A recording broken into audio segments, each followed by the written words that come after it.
the HaramiCluster.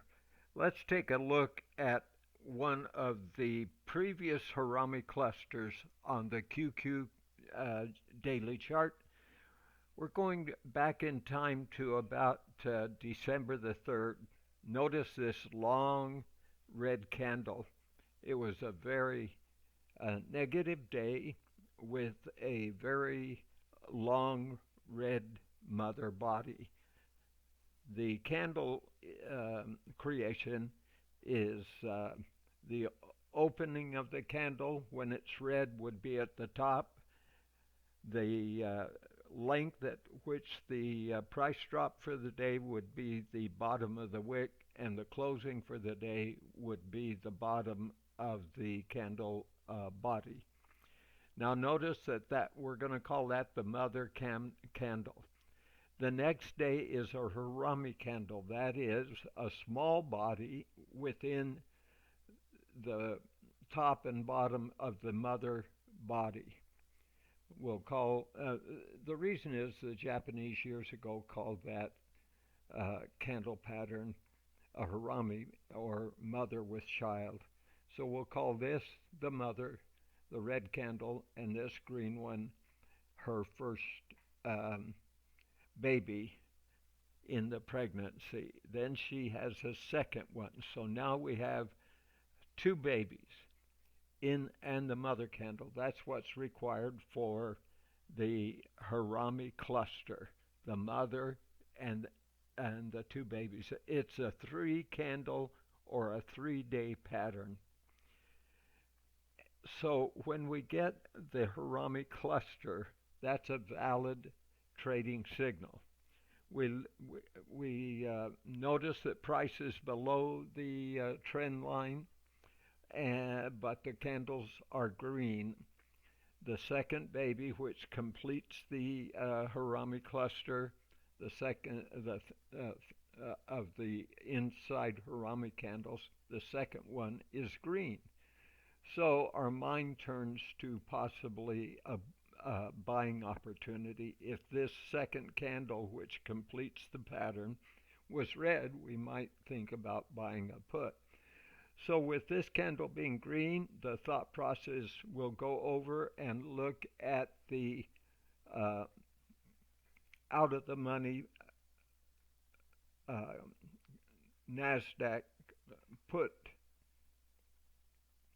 And we see that it also had on December the 4th a red candle, an inside green candle on the 6th of December, and a red candle on the 10th. This completes the Harami cluster. It's a little out of sync with the Qs. The Qs had two green candles in the pattern, and the call option had a green and a red candle. Nevertheless, we have a Harami cluster on the Qs. We have a Harami cluster on the call. Therefore, we would look at the highest point or price of the pattern on the option. And we see that the high of the mother candle was about 38 cents for one option.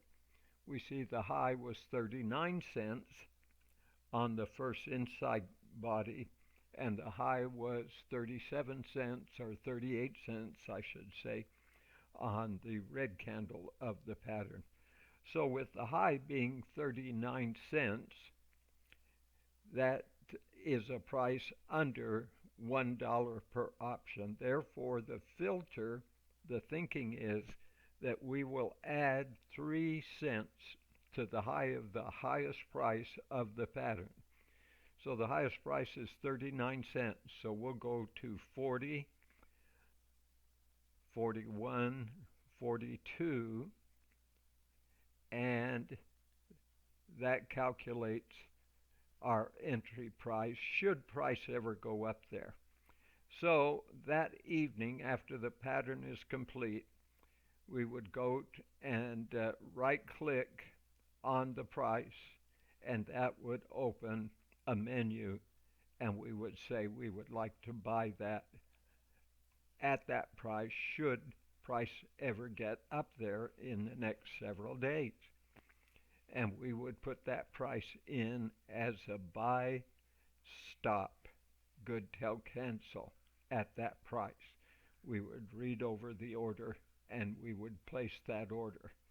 That order would stay there and it gets filled the following day at 42 cents.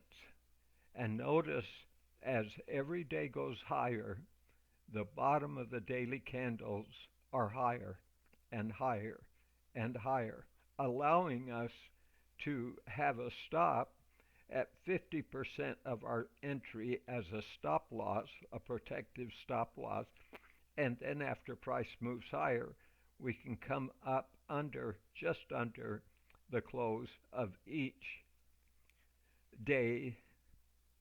As a day closes, we would raise that stop and raise it, raise it, raise it, raise it, raise it, and eventually we get stopped out at a little over $1 per option. So that's the thinking process.